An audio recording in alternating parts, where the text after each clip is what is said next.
അസ്സലാമു അലൈക്കും വറഹ്മത്തുള്ളാഹി. ബദർ യുദ്ധം നടന്ന സ്ഥലമാണ്. മദീന പള്ളിയിൽ നിന്നും ഏകദേശം 130 കിലോമീറ്റർ ദൂരം. ഇസ്ലാമിക ചരിത്രത്തിലെ ആദ്യത്തെ സായുധ പോരാട്ടമാണ് ബദർ യുദ്ധം.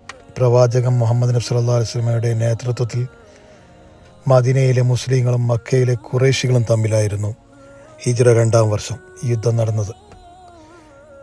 ഖുറൈശി പക്ഷത്ത് 1000 പേരും മുഹമ്മദ് നബി സല്ലല്ലാഹു അലൈഹി വസല്ലമയുടെ നേതൃത്വത്തിൽ 313 ചുരുക്കം പേര് മാത്രമാണ് ഈ യുദ്ധത്തിൽ പങ്കെടുത്തത്. അള്ളാഹുവിൻ്റെ അപാരമായ അനുഗ്രഹത്താൽ മുസ്ലിം പക്ഷത്തിനാണ് വിജയം ഉണ്ടായത്.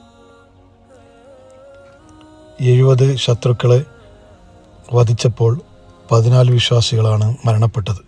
ആ 14 സ്വഹാബികളുടെ പേരാണ്, ശുഹദാക്കളുടെ പേരാണ് ഈ ബോർഡിൽ കാണുന്നത്.